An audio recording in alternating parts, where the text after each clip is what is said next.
gonna jump straight on in and have a look at this game because there was it was a smoke coming out from the side of Penguin squad. They are gonna be caught out here. The Ogre Mage. Oh my gosh, he just goes down there. It was all 5 on the side of CDUB running them down. But yeah, there was a smoke coming out from CDUB on the side.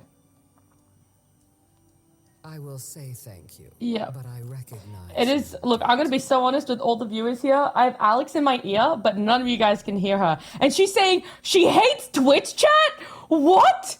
And she favors Ember Spirit in the Ember Husker matchup. Oh my god, she's unhinged. She's going crazy, chat. No one can contain her.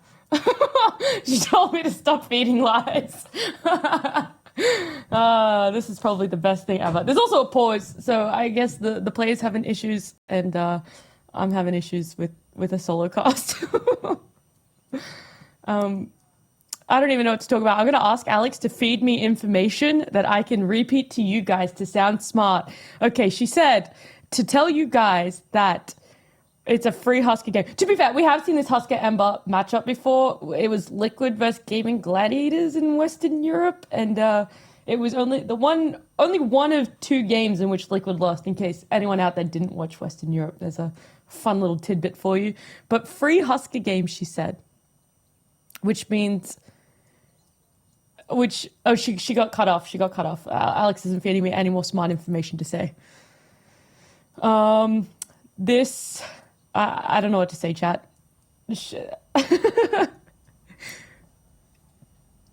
CDUB are copying Team Liquid with what? The Rubik Tusk opening. That's true. That is very meta. That is very meta. I'm really hoping this gets resolved because I don't think anyone's going to enjoy a solo cast from me. Oh, she told me I was great. I'm so thankful. I'm excited for Dawnbreaker carry. That's what I'm excited for. God said this is amazing content. And this is content no one subscribed for, but everyone's getting. I actually want Dawnbreaker to just rush straight for a Rapier. So she can Starbreaker with the Rapier and Luminosity, and she'll just heal straight back. She'll never die if she just goes straight for it. I don't reckon she should go for anything else. And I don't have a co-caster to tell me I'm wrong. So therefore I'm right. Therefore I'm right. But yeah, I can't give you guys any insight for the side lanes. The only thing I know is this mid matchup. The one thing I do know is that Husker is going to come out on top. And if he doesn't, then it will be a game 3. That's the only deciding factor. Isn't that right, Alex? Sheep. She said yes. I'm 100% right. I knew it.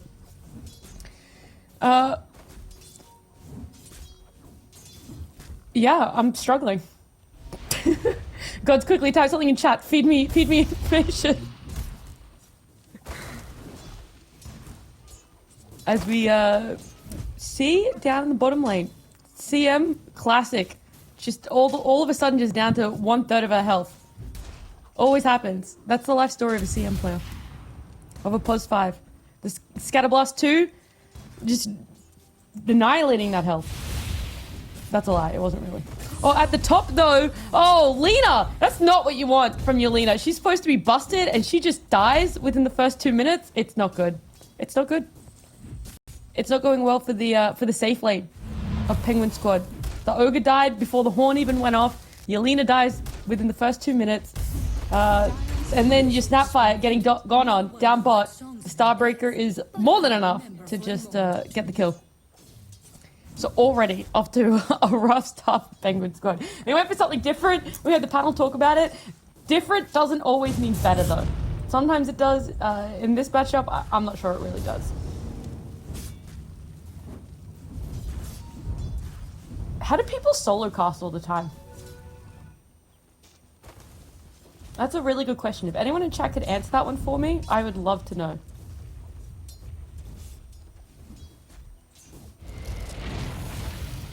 Alex, are you even still there? She's gone. Is anyone from the panel there that can talk to me in my ears so I don't feel as lonely while I watch this amazing NA Div 2 game? They definitely cannot, but that's okay, as long as I feel less lonely. I have Breaky in my ear now, guys, and he's gonna tell me how the side lanes are going. I got all these voices in my head as we see a snowball going on to Lena. The Light Strike Array, though, is going to connect, giving her enough space to run away. The Ogre just kind of being a nuisance. But I have Gods and Breaky in my ear now joining me. As bottom lane, though, the Starbreaker going out, the Scatter Blast and the Shield Crash take down the CM, whilst we also see the Snap getting taken out by the Dawnbreaker. So some nice action, a lot of aggression from CDUB, only being punished once so far. So why stop, you know? As the voices in my head tell me... Yeah, oh, no, okay. They told me to stop. Sorry, guys. Light Strike Array connecting onto Tusk. The Ignite as well, going onto the Rubik. The Snowball coming out, lands on the Lena. Telekinesis pulls her back in for the Tusk to take the last hit and the kill. And down the bottom, the Celestial Hammer connects, but the Swashbuckle from Pengo lets him escape scot-free. Guys, do you know where the saying scot-free comes from?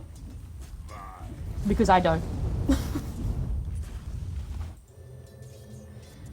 It's a fun little piece of information someone could give me. Not really too much coming out here. Ogre maybe trying to get a little too aggressive there on Tusk. Not sure if they didn't know where the Rubik was, but no one dies from it. It's just a lot of aggression coming out from this side of P-Squad where I feel like they can't really be that right now. Telekinesis from the Lena pulls her back in. The tag team coming out. They are going to turn their eyes onto the Ogre instead. Bloodlust the Lena. Again, poking, prodding the Celestial Hammer onto Pengo. Swashbuckles away. We've seen that one before. However, we haven't seen the Snapfire cookie the Ember to get the stun onto Husker mid here. He's trying to take down Ember. He's right-hitting as much as he can. He will die, but not straight after the tower will take down the Ember Spirit.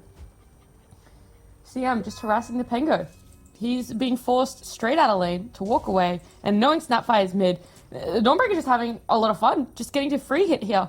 She gets to do whatever she wants. Okay, Scott Freeze from Middle English. Oh, exempt from royal tax. Oh, what was the last word? Sorry, Breaky? Imposts? If anyone knows what imposts are, I'd also like to know that too. Oh, a payment contribution or fine. Interesting. So tax-free. He gets off tax-free. Man's getting the income of a kill, and no tax was taken. That's a life I could live. Yep, lanes are being stomped. This is what my this is actually a quadcast now. I have Gods, Breaky, and Sheep all within my ear, and yet you're only hearing one voice. So I apologize to every viewer out there. Dire's middle tower is under attack. And God's in-depth analysis was 3 lanes won by CDUB equals easy game. GG already. And then he said, don't say that. Dire's middle tower is under attack. XD. He'll probably follow that one up with don't say that too.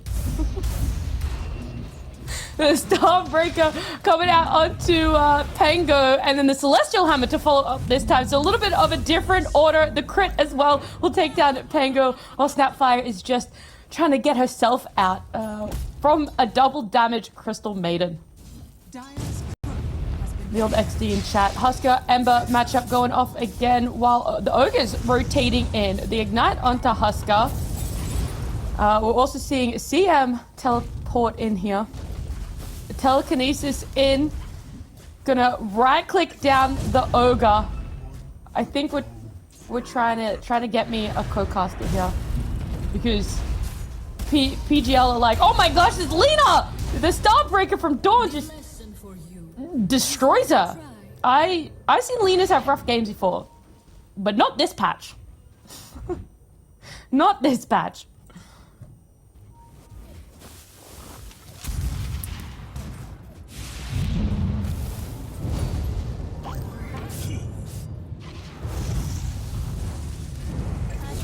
CM going to be run down by the Ember. They are going to get the kill there. So 1-for-1 trade. The reason why I said I might not need a co-caster is because, I mean, this game, guys, it's already over. Breaky, can the chat hear you?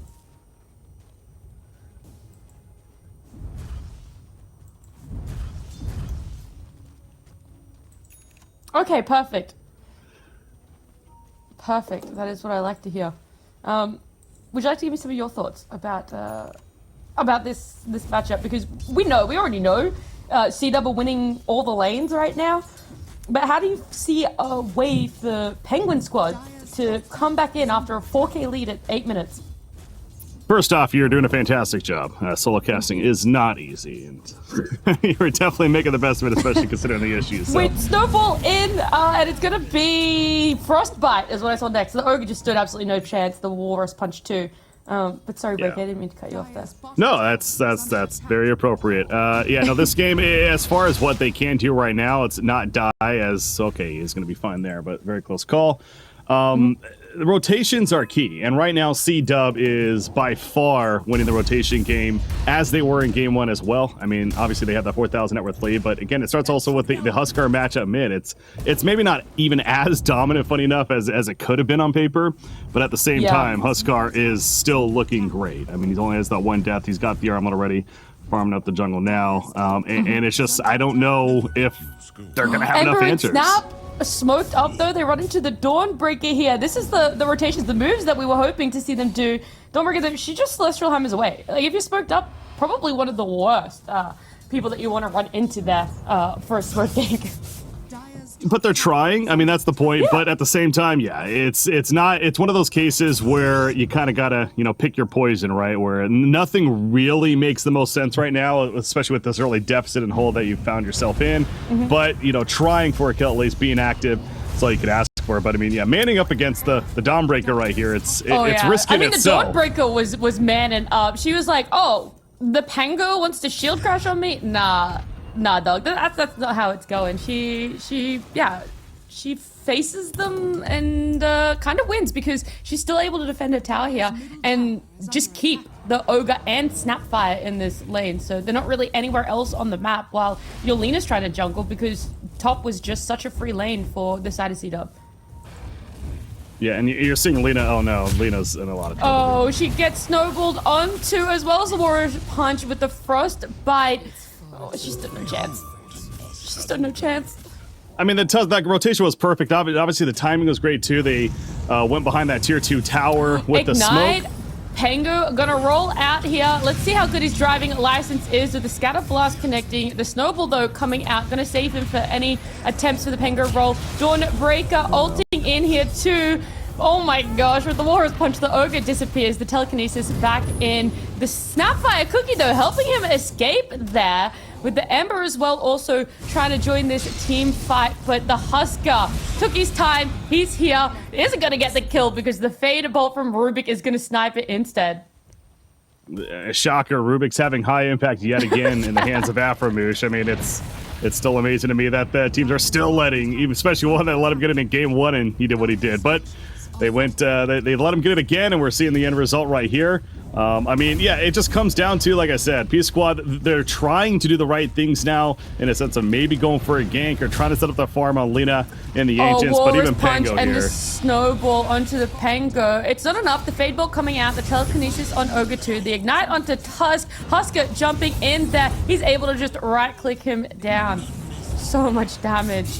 Oh, and the Ember Spirit as well. He's gone in hoping his team is there. The Mortimer Kisses, though, actually connecting on both of them. Isn't going to be able to get a kill because Ember goes down to Dawn. Does eventually take down Huskar with the help of the Pango there. Oh, and it doesn't stop. The action keeps going as CM tries to get her freezing field off. The Tusk goes down to the Luminosity crit from Dawnbreaker and Pango just trying to roll up, but the juke's so good. Shield crash cancelled there with the Telekinesis. Swashbuckle into it. What is it? The Tumbler's Toy? Is that how he got away there? The Tumbler's Toy. Pango tried to jump in there, but the Tusk they just keep fighting here. The Tusk rejoins the fight to get the kill on Pango, and I shot an Ogre into his death too. Yeah, what I really don't like about though from P Squad is you look at where Lena was on the map. After she resurrected, she actually, I don't know if she teleported up there, but she went to farm more the top side of the map while that fight was frankly continuing. I mean, she came back up. It looks like she just kind of ran up there, but she had a TP the whole time as well. Plus, it just came off cooldown. Either way, without your Lena to fight, you really aren't gonna be winning these fights. Is just a simple way to put it. Especially with the deficit that you're finding yourself in heroes like Huskar, where you need that added burst damage and lockdown to secure those kills. So again, it continues to be a case. I understand why, wasn't there. Really feels like she needs to just recover in her farm, and thus taking that time to farm up the jungle, but it's you would hope then your team would like disengage, try not to drag out a fight for that long where Yelena just doesn't want to join at all. She's like, I don't even care if we really would have the advantage. Like, I can't be in a fight because what if I die again? Dire's top tower is Yeah, under I mean, she's trying to farm the Maelstrom, and of course that's just an item that will help enhance her farm that much more, and then certainly bring even a bit of right-click presence. But yeah, hell, Dawnbreaker even picking up the Deathslayer now, so that much more ready to fight. And I love this here. We haven't seen Dawnbreaker yet here in Division 2, but we saw a perfect example of why this hero can be so good for all these action-packed games with that ultimate use to come in and assist in the fight and do what she does best is, bashing faces. Yeah, I feel like she just fits the way CDUB has been playing so well because they are such a mobile team in terms of how they like to play, right? We've seen them just rotating a lot, trying to take fights everywhere. And then to pick up a Dawnbreaker with such a global ult to be able to join, to always try and give you a numbers advantage, it's great. It's fantastic for them. The Ember Spirit going to try and get away here. The Snowball does follow him. They don't want to dive the tower though. CDUB kind of know their limits, and it is not diving a tower.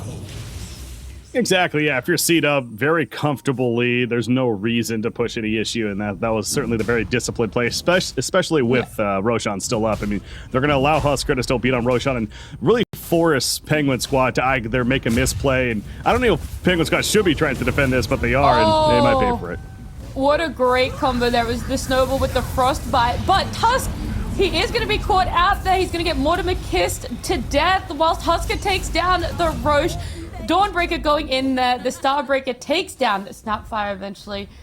We also saw the odds come up there a little bit. So again, another shout out to esportsbet.io. This time around, they're still favoring CDUB, but the odds aren't as bad for Penguin Squad. So a little bit of a silver lining for the Penguin Squad fans out there. Never refuse. Sure.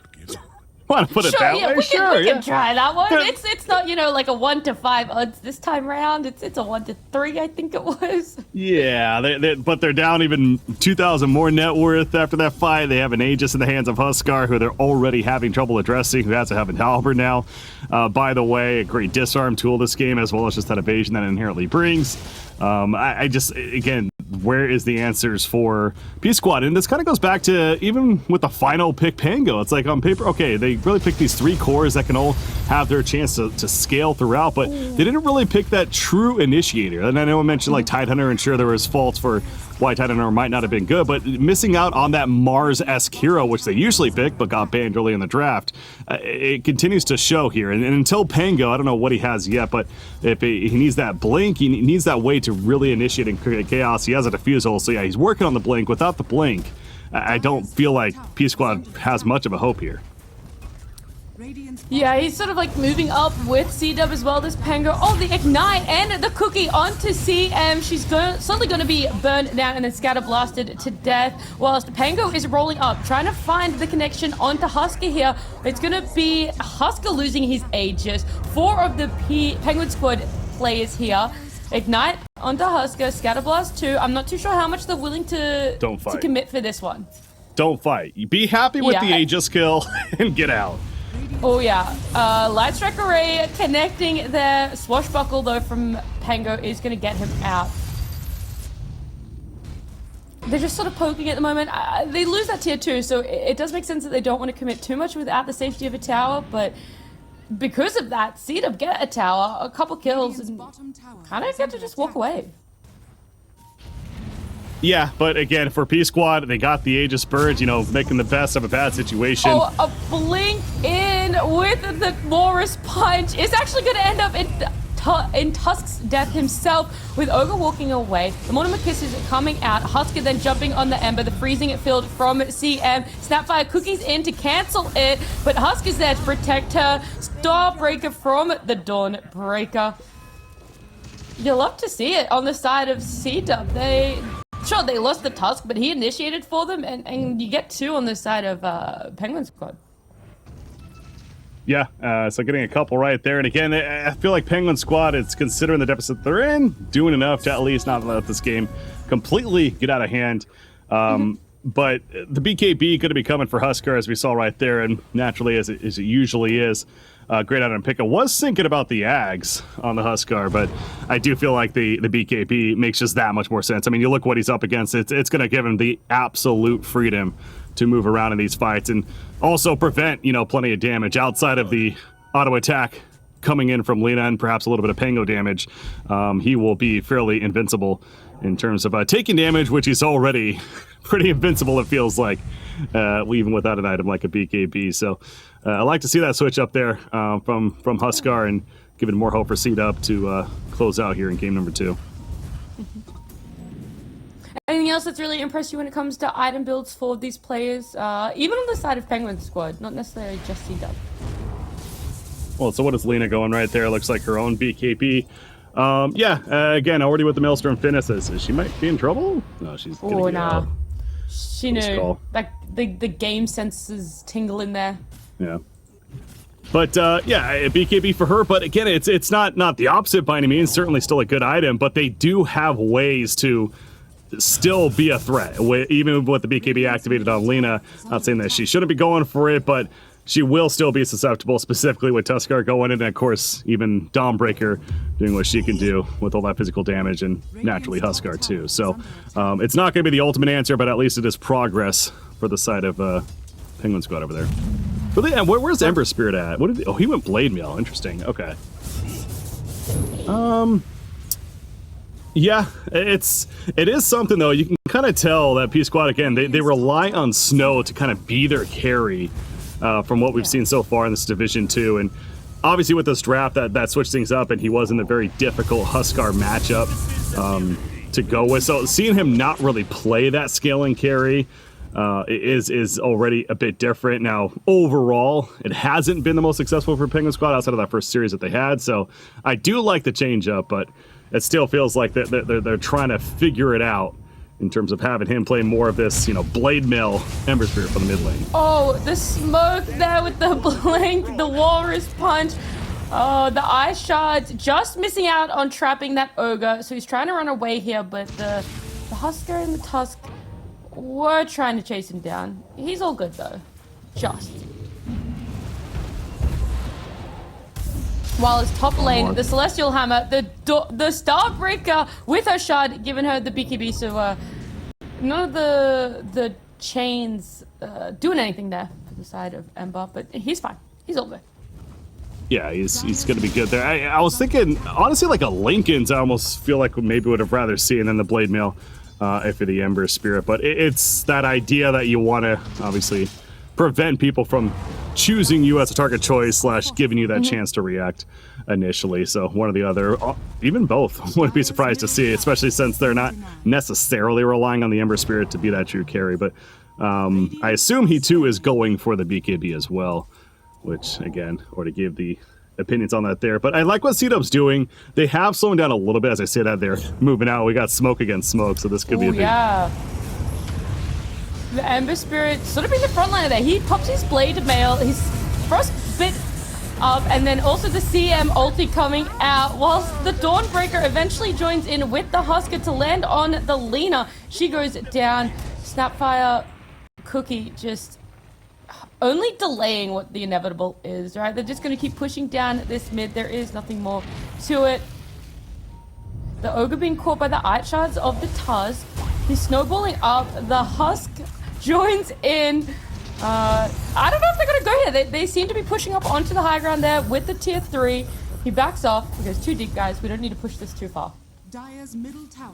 Yeah, that fight was just too scattered, and that was to the advantage of CDUB. As far as the isolated heroes, I mean, P Squad, they found a couple of supports, and they're like, hey, free kills, but on CDUB side, they found the Lita as well as the Ember Spirit, obviously those two cores, and they got the jump that they were looking for. So the scattered fight's proven to be to the advantage of CDUB. But also, it's gonna smoke breaks. They see her, but then the Ember's still like the one trying to initiate for that fight. It was very disconnected.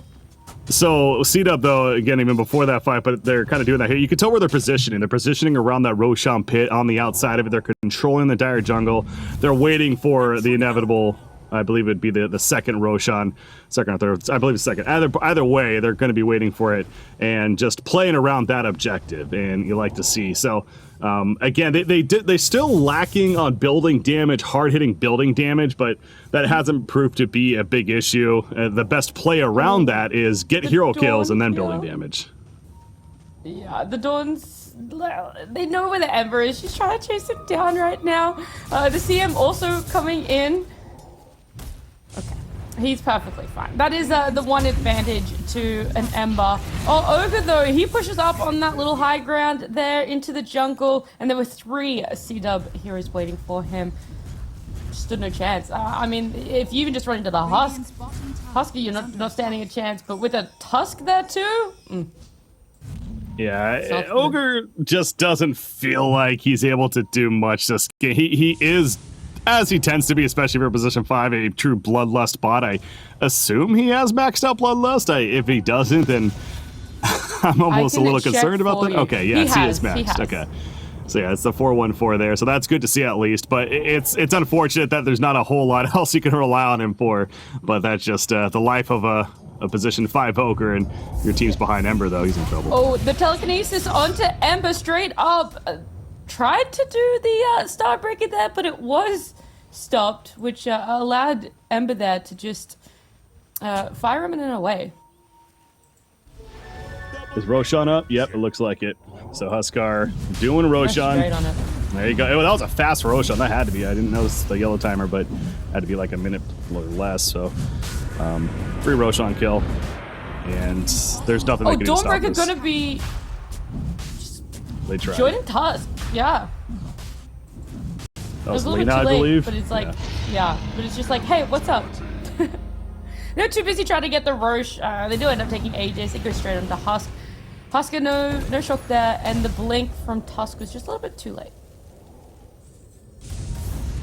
And he almost has the Ags now as well. He got the shards from that, so he's just enhanced across the board too. This Huskar is going to be that raid boss that you love to see if you have him on your team, and that's what CDUB's got going for them right now. I will say, Penguin Squad have done a pretty decent job this last little bit of escaping fights. Like, they're trying to split the farm a little bit more, and they have done well to do their best. To not be picked up either. As a fight breaks out here, CM freezing field from the top, the BKB and the Blade Mail from Ember Spirit coming out. He remnants away. The Mortimer Kiss is being popped with Pengo also popping his yeah. Okay, no. We're all good. It was just the roll up. It was just the roll up. I thought it was the rolling thunder, but it was just the roll. Well, it was the roll. Yeah, it was the putting him under the shard, I believe. But either way, yeah, that was kind of a funky initiation to that point from Penguin Squad. But, you know, Mortimer's Kiss is used. They still have everything else, and everything else, it really is just the Rolling Thunder to that point. And they need that initiation. So they have a setup here. Can they make it? Husk on to Ember here. He remnants away, which leaves the Ogre in a very vulnerable position. While on the back line, Tusk jumped in to take down Snapfire. And he's going to be gone on Laguna Blade by the Lina. Gets a kill, but Husk is still just going in. He's trying to right-click down this Lina. His age just popped, but Lina gets taken down, and she does have fire back. The Ignite out onto Husk here. Top tower is under attack. He's like, fight me. The Light Strike array got stolen by Rubik, which is nice for them in case they do get gone on or catch out the Ember Spirit, but Tusk was the only one again to fall for CDUB. Yeah, and obviously back up now thanks to the Aegis. It's Lina just doesn't stand a chance. If he's able to life break with that Ags now, Lina is just very susceptible to dying. And telekinesis, but a roll up from Pango. He's got shield crash and swashbuckle away. Husk is gone all the way in. Dawnbreaker's ulting into. The Light Strike array comes out with the Star Breaker and the freezing field. Ogre ignites onto Dawnbreaker to try and buy himself some time to run away there. That was almost one of those moments for CW where everyone's been there when they have a Huskar player on their team. Like, what are you where are you going, buddy? But you know what? Dawnbreaker follow-up was there, and Snowball onto... Oh god, they're gonna change the target to Lena, who just gets blown up. She was obliterated, and the Ogre then falls too. Vegas Squad actually just calling GG. They don't feel that there's a single chance or any way for them to get back into this. Yeah, it was rough. Well, I mean, they're right. There was, whether or not you want to say this is as big of a doubt, I go back to when we were analyzing the draft there, that the way this draft started was just so genius by CW. It really was, with who they decided to ban. And then there's not many times where a team gives up Lena first pick, and you're sitting there like, you know, good job. That was actually a smart decision. Yeah. This was one of those times because they